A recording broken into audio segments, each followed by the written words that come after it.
Welcome to A Quaker Take on Christmas. Quaker Take is a podcast on Quakers in Britain discussing a Quaker perspective on the world.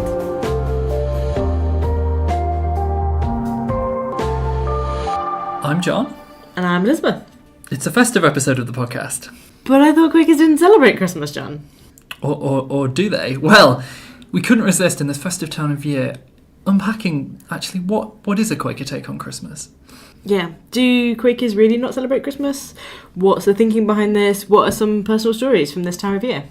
Yeah, and we've got some really great personal stories. We talk to Jill and Nick about their relationship with Christmas, how it's changed over the years, how it relates to their Quaker faith. Also, we do a bit of rambling in there as well about our perspective, if you're interested. Yeah, and we also chat to Alistair, our friend of the podcast, about some of the background to a Quaker take on Christmas too.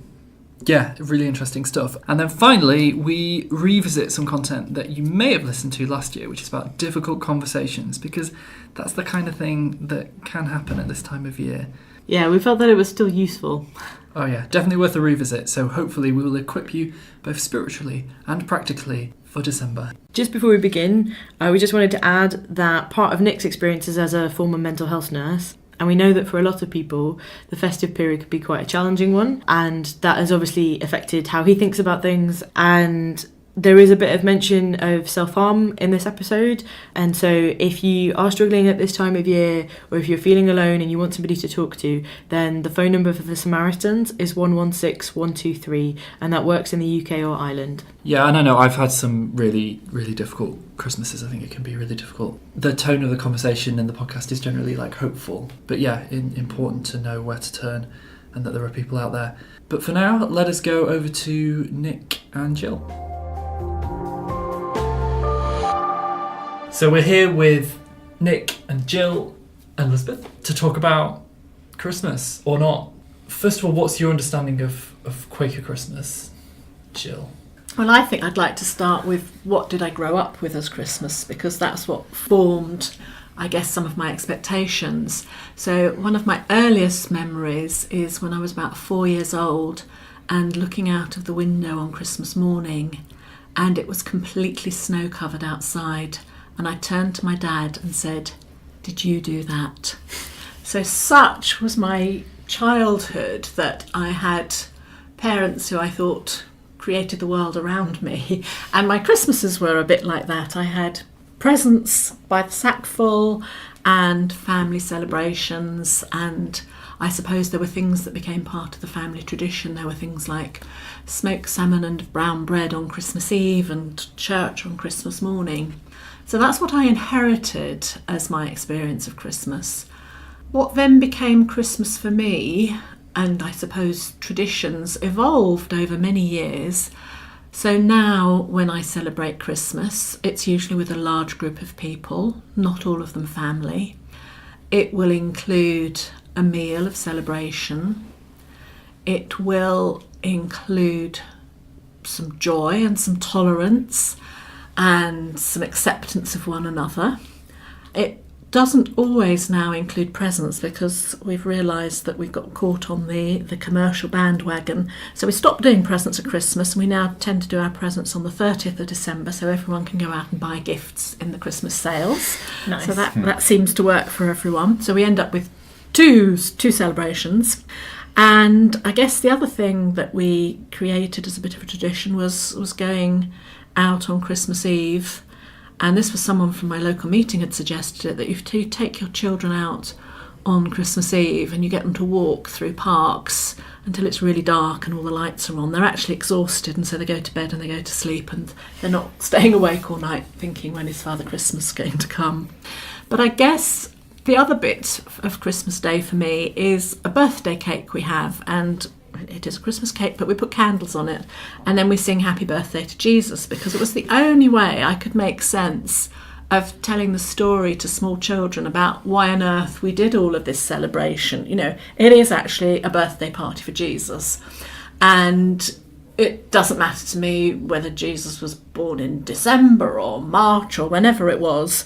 If we're going to have this day where we celebrate the arrival of light in the world, I guess it is, then those candles on the Christmas cake are quite an important part of that for me. So Christmas Day really is Jesus' birthday with a birthday cake, not necessarily with presents, but with a lot of people around. Yeah. I mean, I grew up with a very similar sort of early experience of Christmas, and I can, when I look back on my Christmases with my family, they were beautiful. We were a small family, so my grandparents used to come, and me and my brother and my parents, and we used to have a wonderful time. We used to have lots of presents and traditions, and it was great. I really do look back on them with great fondness. But as I got older, I just started to see an awful lot of cracks in what was going on, and I think the first time that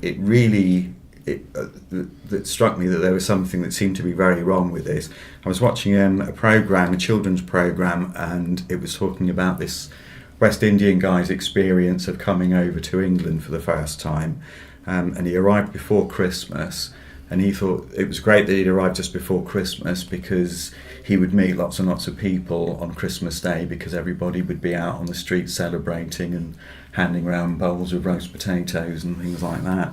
And when he went out on Christmas Day, what he found was that everybody was locked inside their houses, and he could see the lights through people's curtains and what have you, but there was nobody out on the street, and he felt that it was a sort of very cold and sterile environment that he'd found himself in, and sort of very disappointed. And that's something that I sort of kept finding later and later in life, that Christmas seemed to exclude people, and it's not just a few people who are on the peripheries, but a huge amount of people who are on the peripheries that either don't enjoy it and pretend to enjoy it and go along with it, and also those people who don't have other people or really can't find it within themselves to enjoy it.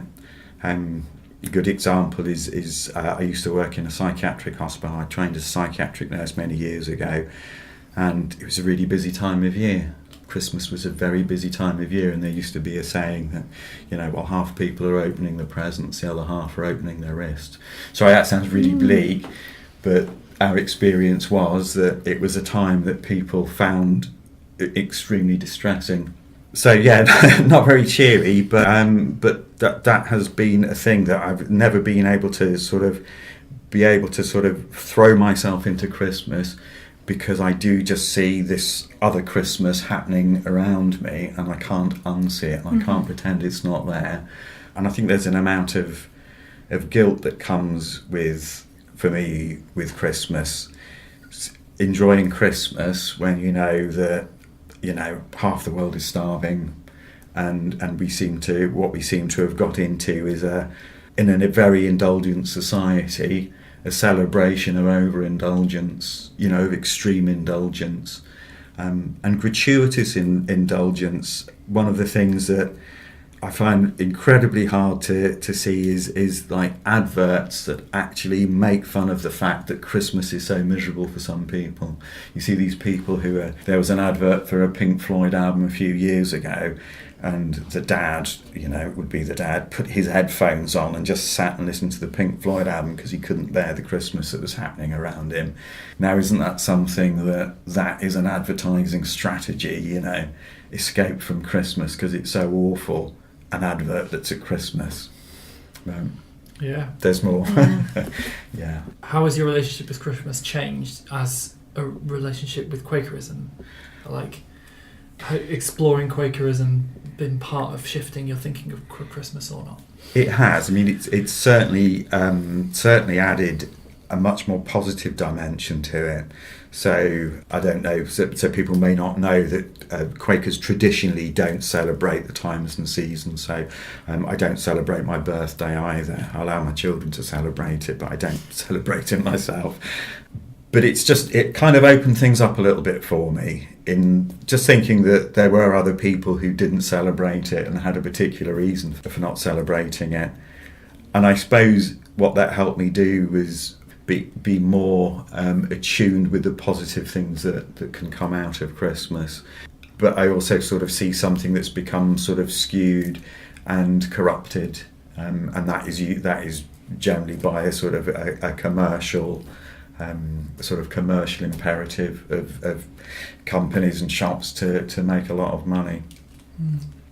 But yeah, I mean, one of the things that I do try and do at Christmas now is that I do try and feel, because there is a lot of good feeling and there is a lot of positive feeling around, and you know, there are small things that happened. Actually, like the Christmas present that Jill left on my desk last year, the small candle, was really lovely, because I know that it was given not with the expectation of anything coming back. It was a small thing, it was a lovely thing. Sandalwood is one of my favourites. So it was a beautiful thing, and I really appreciated that, and that was ace. And you know, when you sense that really positive intention of people, then Christmas can actually feel quite special. But the actual doing of Christmas, the day of Christmas itself, the traditions, the presents, you know, that traditional present giving thing seems to me to almost be like the antithesis of what it is. We should be looking for something much deeper, much more spiritual. We should be looking for light. We should be looking for ways in which we can express our love and appreciation of people. And I think people do try and do that with present giving and what have you, but I think they also get caught up in that thing of feeling a sense of obligation, and that thing of finding something of equal value to give back to somebody, when really, well, I think it should be something that comes from the heart. And I think that's the tension between the of the world and of the spirit.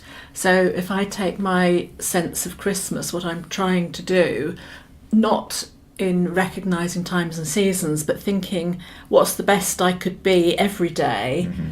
Can I get it right on the 25th of December? Yeah. And maybe I can get it right on some other days as well. But if I'm trying on that day to get everything right, so I'm consistently kind and generous and loving and forgiving and being alongside people, that's an invitation in a way for me to try and do that for the other 364 days of the year.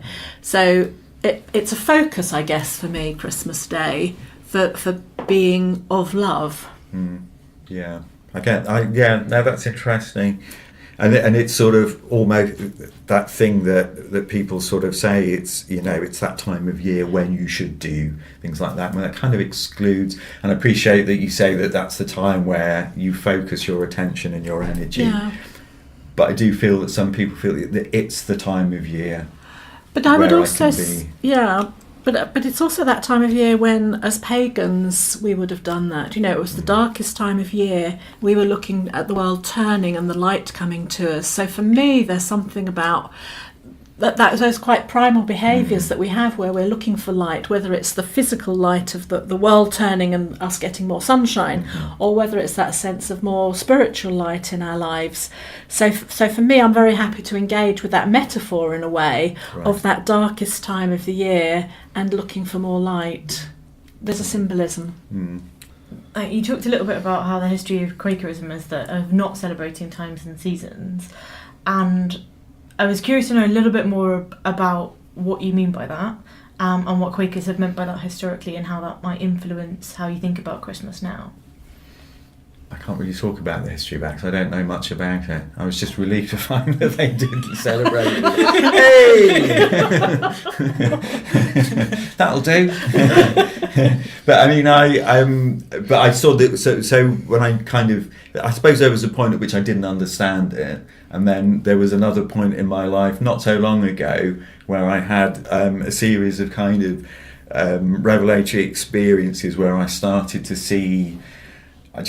to see stuff in everyday life, and it's like everyday life came to life in a way, and I started seeing light coming through everything.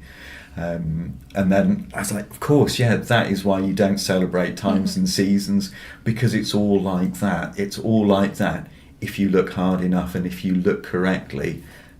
You don't need times and seasons. You don't need to celebrate your birthday, because every day essentially can be your birthday. Yeah, so it's about awareness and consciousness raising, isn't it? I guess for me, you know, perhaps I'm in that bad Quaker category, the fact that there are certain things that we can celebrate in life is like me getting an extra fix to think, yeah, wait a minute, I can be conscious of this every day. You know, if I just spend the time and energy in quiet or reflection or gratitude practice, whatever it is, I can have a life that's like that every day. That is the promise of the Spirit, sort of thing. Mm-hmm. I found it interesting in terms of Quakers and Christmas, because I found that Christmas was sort of quite a festival with a lot of pagan roots and then a lot of commercialisation built on top of that. And I felt that there was a certain, because I was raised Church of England on and off, there was a certain obligation that, this is the one time we go to church type thing, and it felt very wedged in, and I found that sort of unhelpful. And if I was thinking about Jesus, it was a kind of guilty thing. It's like, I should probably think about Jesus. And so actually uncoupling that and actually making space to think about the life of Jesus when it's most appropriate, when it comes to me at different points in the year, and then seeing Christmas as this thing that's in the world that happens, that we don't ignore because we're part of the world, but we don't put special symbolism on, was really helpful for me, because I could sort of see it more for what it was and engage with it a bit more for what it was, and going, okay, well, certain family members are going to want to do the commercial aspect of this, and that's okay, and certain family members are going to insist on going to church at a certain time, and that's okay, and sort of seeing it with it kind of lifted the guilt and the gave it the space to see it for what it was, in some of the negative aspects you've said, Nick, and some of the positive stuff that you said, Jill. And that I found that helpful, is that I wasn't then not going to celebrate it because I'm part of the world and everyone else is celebrating it, but that it sort of uncoupled it from that meaning that let me then access that meaning at different times of the year.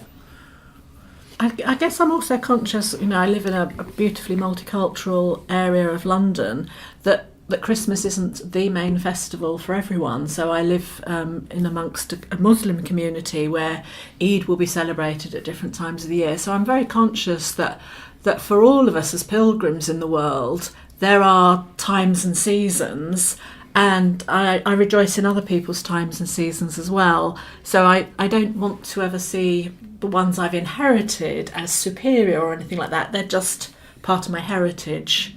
But I like to make use of them, I suppose. Do you have any thoughts on it? I don't know, because I definitely grew up with the idea that you don't celebrate Christmas because it's not when Jesus was born. And you don't celebrate your birthday because Jesus didn't celebrate his birthday. So therefore, none of us should celebrate it. And we shouldn't mark these things because they're not really that important in the grand scheme of things. Was that a Quaker upbringing? No. Okay. So I didn't grow up a Quaker, Mm-hmm. and because my parents were divorced, and they both have very different understandings of what Christmas should look like. All credit to them for making the Christmas that they wanted try and happen. I have no idea whether or not that sort of fit with what they were hoping for, but particularly when we were younger, it involved lots of different family members, and it might involve going and staying with family around the country, because most of my family aren't in the same town. The sort of, all my parents' siblings ended up splitting and going everywhere. So it would often be spent on like the family floor somewhere, which was really nice in many ways. But then as we got older and people didn't really want to celebrate as much anymore, as the amount of family that I spent time with over Christmas got smaller and smaller and smaller, it began to just feel a bit like I'm not quite sure why we're still doing this then. Mm-hmm. That the family aspect for me felt like the most important, and that there were traditions around that, and that sort of they might have been traditions that maybe one or either of my parents weren't that particularly interested in, but I really liked Stir Up Sunday. We would always be over at my grandparents' house, and we'd go and my grandma had all these coins, all the old really old coins, kind of, like your threepenny bits and your halfpennies and things like that. Mm-hmm. And we would stir on the Sunday, and we'd stir all the coins in, and we'd make wishes, which was terribly superstitious, and my mum did not approve. But it was that ritual of like being like my grandma holding me up over the counter and like stirring that in, and then boxing them all up so that everyone in the family could have a Christmas pudding, and sending them. And then my mum started making them all, and then more recently I've started making all the Christmas puddings. And so there are like different kinds of traditions that run through it for me, but it has never felt that important to do things like have lots of decorations or go to church or any of those kinds of things. And I think I was also kind of relieved that like working for Quakers and thinking more about Quakerism and Christmas, that there isn't this overload of Christmas things at the office, but there is that sense of like, this is nice to spend some time together around this time of year. We tend to, but there's a bit more effort made to be more social as it gets darker, and I think I quite value that. Yeah, the darkness thing is an interesting thing, is then the purpose of spending time together, and on some level it's frustrating when it gets dragged out, and it's like, we're recording this in October, but on the other hand, actually making those excuses to see people is not the worst thing in the world. I find it interesting talking to Quakers and their different perspectives on Christmas, and I know way too many Quakers, well, not too many, but I know a lot of Quakers who sneak off and join more Christian denominations at Christmas. You can go to carol service. I really want to go to a carol service, and I'm going to go because I can. And actually, that to me is not a non-Quakerly thing, because actually it's about being open, and it's about getting something from it. There are a lot of those I find are often like charity fundraisers, which seems like quite a nice way of doing it, but then it also sometimes frustrates me that that's the only time of year people think to do it, when actually it's a time of year that people tend to have slightly less money, they feel like they need to give more and are willing to do it around Christmas. There's all these Christmas fundraisers, but that should be throughout the year. That shouldn't just be your one focal point, because Christmas ends up being so stressful in terms of money for a lot of people, because they want it to be a celebratory day, that extra pressure to sort of give more to charity at the same time actually can be quite pressured. And that's quite a challenge, isn't it? I was thinking, recently I had a birthday, which I did celebrate, but one of the most beautiful gifts I got was a donation to the Indonesian Disaster Fund, and I was really touched by that. Do your meetings do anything for Christmas? Your Quaker meetings? We tend to do something in January because people are so busy in December, probably doing family things or preparing for their own Christmas, or just the sort of the round of social activities. So we've tended to have a social event in January, which includes a meal and then poetry and music and things like that. So we come in a way, at the start of a new year, doing something together as a community. My old meeting, fairly minimal really. I'm not quite sure what a new meeting does at Christmas, because I haven't been going there that long to find out. But in terms of the same as any other Sunday would be how the worship would work. Yeah, the worship doesn't vary. That's the principle of Quaker worship, is that it's the same anywhere, everywhere. Yes, and different as well. We had big debates about whether you could use candles in Advent, and the answer was discerned to be no. So the table stayed the same. That's interesting. Yeah, I do actually feel a bit tempted this year to go to a service. I think really a lot of what I've felt very uncomfortable with Christmas before in the past is not that people are celebrating it and seeing it as spiritually significant, but pretty much most people around me see absolutely no spiritual significance at all in it, and still go for it big style. And that I just really find very uncomfortable. But I think I might well go and see what the big C.V. church. I can't get to Quaker meetings; it's too far away. The trains don't run on Christmas Day. I might try that. Let us know how it goes. I will do. So we've just come out listening to some very personal reflections on Christmas, and we're here with Elizabeth again, but also Alistair. So reflecting on them, do Quakers do Christmas? I mean, it seems possibly like they do, or, I'm confused. What I guess I hear in that question isn't so much do Quakers do Christmas, because some do and some don't, and some meetings do Christmas and some Quaker meetings don't. But I think what I hear in that is something fundamental about Quakerism and Christmas, and the whole thing about sacred days, special times, seasons. And I think it's been something really distinctive in our story. It's not unique, but I think it's something really distinctive about who we are as a faith, as a community, that traditionally, no, we haven't. We haven't done times and seasons. We haven't done sacred and special days. And it's not so much that we haven't done sacred and special days, it's that I think we've had a theology that says all days are sacred and special, that God's grace, God's love is always at work in us and in the world all the time and in the same way. And so Christmas is no more a celebration of Christ being born in us, of God being present in the world, than any other day. Easter's no more a celebration of our being saved and brought to new life than any other day, that this stuff is at work in us all the time. I mean, the Quaker perspective on that is often quite different from a lot of other faith communities who maybe would say that those particular days are quite important, or for people that don't celebrate them, that the reason for not doing so is because we don't know the date on which... and that's true. That's true that to a certain extent Christmas and the time of year that it is just accidental. It's built on much earlier and pre-Christian traditions and times. It's also, of course, a very Western and probably fundamentally Northern European idea, and it's built on that idea of the turning of the year and the very, very, very beginning of the possibility of the coming of light again at that darkest point in the year. I think part of me is also, really moved by that. I feel a real kind of sense of connection with that, and I think that idea of it being light in the darkness and the turning of the year is really powerful and potent stuff. And so, yes, there's an absolute sense to why we put Christmas where we do, but Christmas is not Jesus' birthday. Nobody can claim that. So do you think for some Quakers then there is that sort of more pagan element to it, of that recognition of the solstice and the turning of the seasons, the waiting for the light to come back into the world, and that kind of element that is also spiritual but in a completely different way? Yeah, I think so.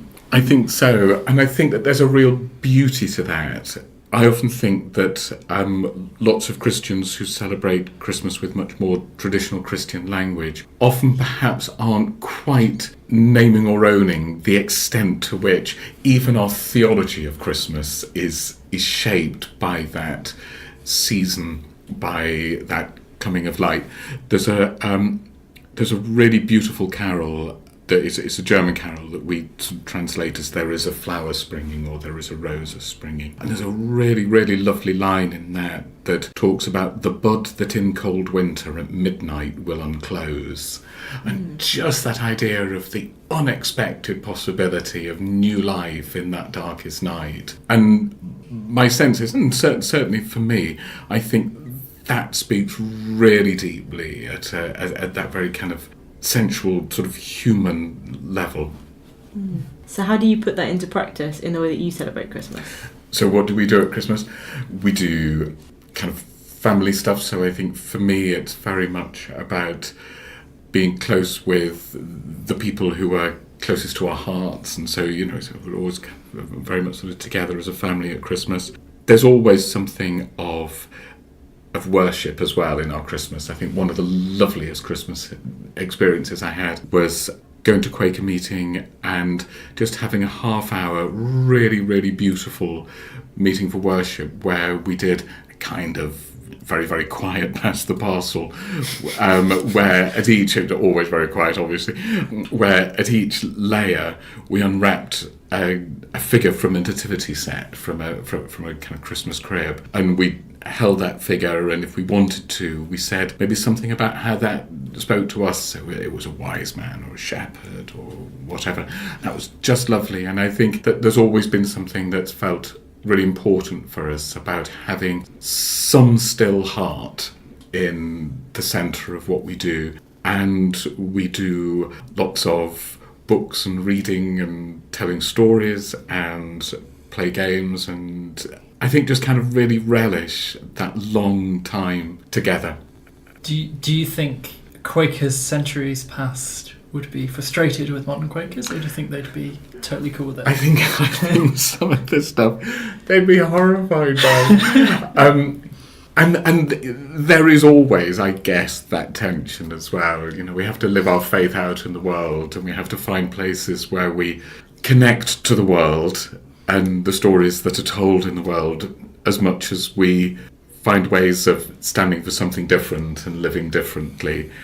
And I think there are lots of Quakers who take really seriously not just that thing about times and seasons and that this isn't a thing that we mark, but actually whilst the world around us is kind of caught up in what can often feel quite frenzied and quite kind of unhealthy, I think kind of spiritually unhealthy, I think there are Quakers who really take seriously that idea of, in fact, I need to do something that's very different, something that's about service, something that's generous and kind of outward looking, and that just balances what I think can often feel very much about getting and having and kind of having more. So I think that there is still that witness. I think it's really still very strong for Quakers, but I think that line around, we have Christmas trees, is it okay to sing a carol? Do we have meeting on Christmas morning? That feels much softer, I think, much more blurred. So on the topic of Quakers and Christmas, one person tweeted in response, "My hunch, British Quaker attitudes to Christmas have softened in proportion to the festival's secularisation in UK society. While religious or Anglican Christmas did pose problems for Quakers, all days are holy, non-sacred Christmas is simply a time to share, feast and huddle." Thoughts? I love the idea of Christmas as being a time to share, feast and huddle. And actually that's I hadn't thought about it particularly, but I wonder there's some really interesting thought there that actually possibly what's blurred that line that used to be quite a clean and clear one for us. Yeah, maybe something of what's blurred that line is that it's possible to celebrate Christmas now in a way that is almost entirely secular, that isn't saying we believe in this and we celebrate this day as sacred. It isn't about the day being sacred so much as, a day to, what was it? Huddle, feast and share? That's But I think fabulous. share, feast and huddle. Share, feast and huddle. I think we should do lots of that. Okay. More huddling. Yes. And feasting too. And sharing. Yes. But of course, with huddling sometimes can come difficult conversations and perhaps challenges, being exposed to people with different views or conflicts. So thank you very much, Alistair. Thank you. But the next part of the podcast, we are revisiting some content, as we said, from this time last year. Yeah, so we thought we would reuse a little content from last year that people seem to really enjoy and share with you a short snippet of a conversation that our colleague Suki, who was one of the hosts last year, had with Lisa about having difficult conversations and how to do that at Christmas.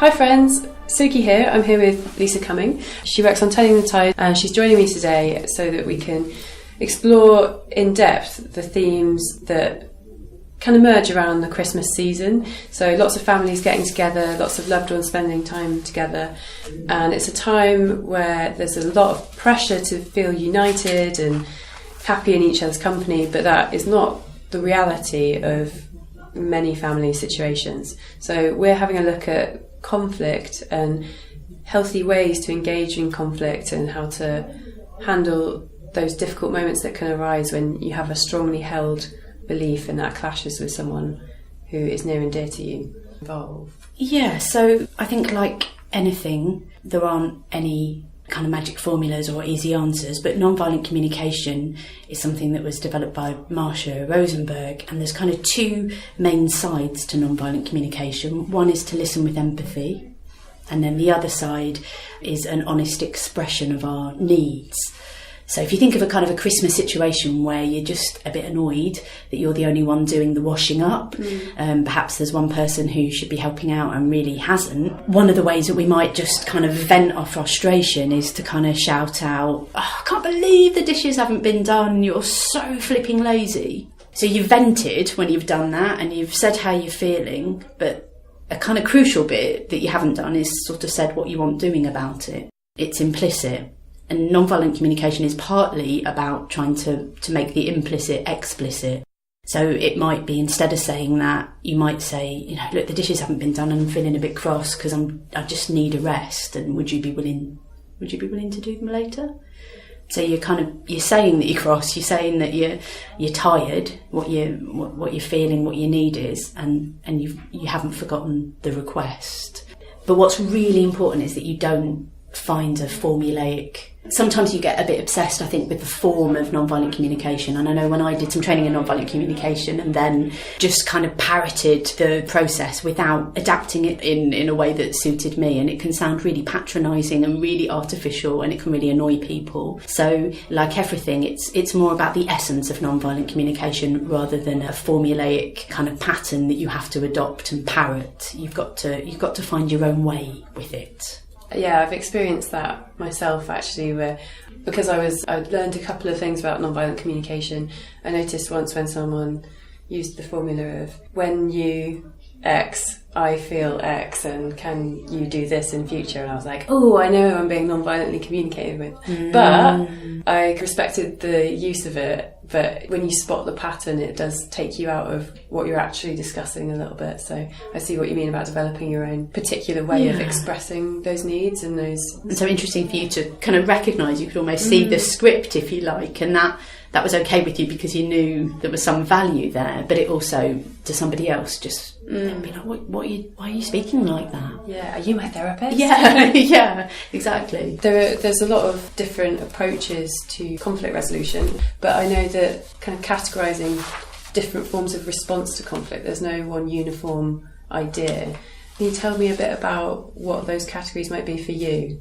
Yeah, and I think that's the most important thing, really, that I have always felt when it comes to conflict, is that there aren't any magic recipes. So I can give you a really, really quite fantastic recipe for Christmas cake. It's a good one and it works every time. I can't do the same when it comes to conflict. So I think what we can do is to try and develop so that we're aware of what might happen, what is happening, and to see that we have a choice about how we respond. So that's a crucial bit that we sometimes forget. So there are choices. And in terms of those choices, there's a whole wealth of choices, and this is a little bit simplistic, but just in terms of trying to frame it a little bit, there's a time when avoidance might be the thing to do. There's a time when we might want to engage with empathy and listen. And there's a time when we want to challenge and resist. I feel that how we respond to conflict is a spectrum. So they aren't rigid things. They depend on what's happening and how we're doing. But that sense of a time to avoid, a time to engage, a time to challenge, and all the possible combinations and the spaces in between, that for me is really crucial. So if someone was to challenge in a conflict situation, what might that involve? So it might involve all sorts of things. I would say that we all have lines that if they're crossed, we will feel like we need to speak out. We might need to resist. It might be if we think great hurt and harm is being done. It's worth thinking about that at the minute, partly because I think the rise in hate crime that we saw after the EU referendum, we're in quite divided and divisive times, and it's really worth thinking about, if I come across that, what's some of the advice out there about how to act in solidarity, how to challenge that kind of overt prejudice that I think needs challenging. So yeah. And there's that 5 Ways to Challenge Racism video that was hugely viral on social media that's quite useful for giving that sort of primer, is it? Yeah, so a fantastic woman, Penny Wangari-Jones from Race Justice Network, has made a little video and people can access that. So what would an avoidant response be? I think there are times when we've just got to make a decision that perhaps there's no point, or perhaps self-preservation, self-protection matters more. And in a small family situation, there are times where repeated patterns of conflict can be really difficult, when people are drunk, all sorts of things. When people come together, there's a time where you think, actually, it's really not safe for me to get into this. And I think sometimes it can be even smaller, softer issues that can be really tricky. So an example for me would be every year during the Christmas holidays, somebody will try and have a conversation with me where they try to quiz me on why I don't share their religion. And I've tried so many different things. So I've tried the listening, really tried to hear and to listen and to feedback and explore. And I've tried just purely being quiet, just absolutely sitting with it. Tried that as well. And tried this over many years. So this is a cumulative kind of experience. And sometimes you've got to look back to think, what are the patterns here? And can I try something new? And the last conversation which prompted me to avoid was when the person brought up something that, again, kind of crossed my own line, really, because they said that they felt that my parents had brainwashed me, and that was why I believe what I believe. And for one thing, that isn't the case. The other part of that is that at Christmas time, I can feel really, really sad that my parents are dead. So I kind of just really miss them. And so anything that touches that part of me, I know I need to protect myself a little bit about. And I also know, and I need to also preserve the relationship with the person that's challenging me, so that I can't be really challenging and really, express everything I feel. I also know that person has some vulnerabilities, and so I need to be kind and think of them. And so for me, the very best option in this situation is I avoid the possibility of that conversation happening. So if I feel it's getting close to that, I will make myself scarce. And that's right for me in that situation. Right, that's interesting. I would have always thought of the staying silent as part of the avoidant response, but actually it's interesting that it is still engaging in a way, it's still listening and still absorbing what the other person is bringing to you, even if... Yeah, it's how you listen, I think. If you're listening with kind of quiet, seething anger, then, actually it could be a challenge. If you're listening in an incredibly sort of passive way, then perhaps it's more avoidance. And I think there's a kind of listening that is actually just sitting with the discomfort. So I think there are different flavours to listening. And the final way of interacting with this that we're looking at today, engaging, what does engaging look like in a kind of setting we're discussing of people coming together to spend time and hopefully preserve their relationships? I think it's always a good thing if you feel the situation is right, when you hear disagreement, but you're kind of up for a bit of an adventure. And sometimes that can be debate, but I think it's really interesting when you can maybe shift that to listening with empathy and listening with curiosity when you disagree. So a situation where I did that would be sat round a table one Boxing Day, and a person around the table started saying a whole load of stuff about welfare scroungers. A bit of a rant, really, about welfare scroungers. And I absolutely disagreed with everything that they were saying, really profoundly. And my partner, who is a family member, is directly related to the person who was talking about welfare scroungers. My partner went into full-scale challenge mode, just as I might if it was somebody that I felt comfortable to do it with. So my partner was bashing out statistics about bankers and about austerity and about the reality of benefit stuff, and it was kind of fact, and it's wrong, and what you're saying is wrong. And I kind of noticed that the person was just not listening to that and was shut off from that and was full of their own feelings, really. And I think it's a really interesting thing to always notice that in lots of arguments, if we hit back at feelings with facts, it doesn't really shift anything because they're not going to be heard. And so I felt in that situation also kind of mindful that I know the set of relationships, that there are other people who could have joined in and it could have had a bit of a nasty turn if it carried on. I felt that I was able to take the conversation a bit from my partner and to ask the person why they felt the ways they did. So to lean in, to look for the stories, to look for the experiences that led the person to think and feel as they do. There's ways where you can just notice a particular experience must have been really frustrating without agreeing with the substance of the conclusions that the person is making. And so I did that.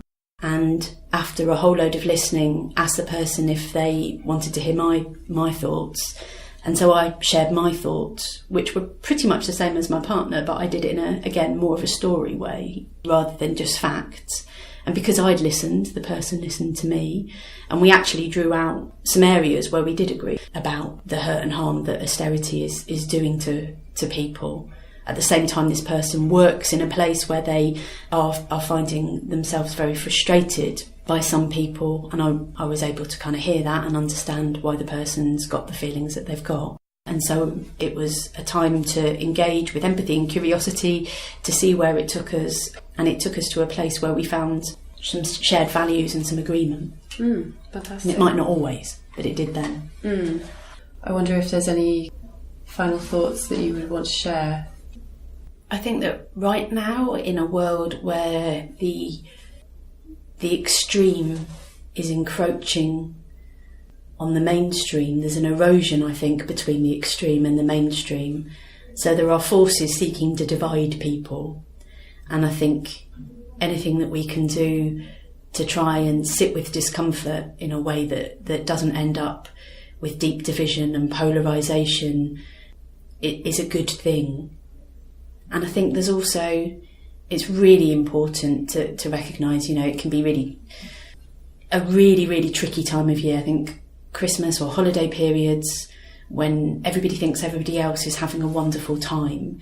For people that aren't having a wonderful time, it's such a tricky time of year. It can heighten those feelings perhaps of loneliness. And I know amazing people like Tracy Robbins, who've been working on loneliness for years, would say loneliness isn't being alone, it's the difference between the relationships you have and the relationships you need and want.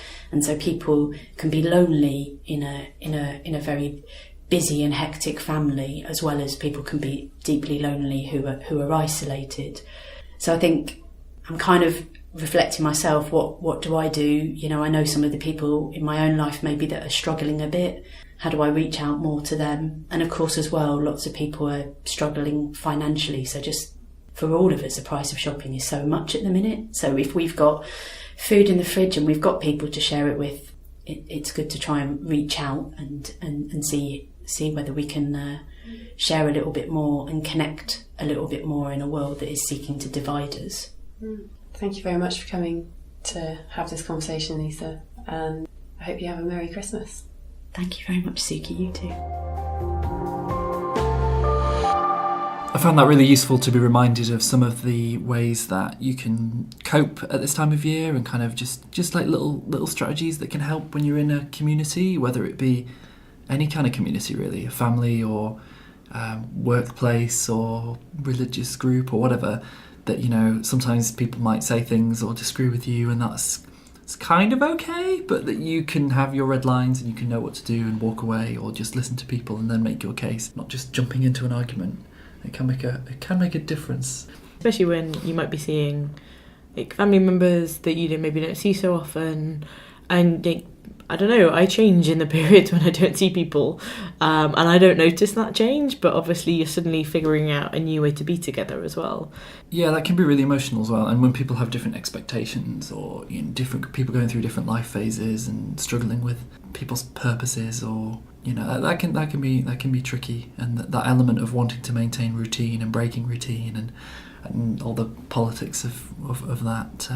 Yeah, I certainly end up bouncing around lots of different places as well at Christmas. It can be quite challenging when going through that kind of I'm seeing this person now, and I'm seeing this person now, and I'm seeing this person now, and this person now.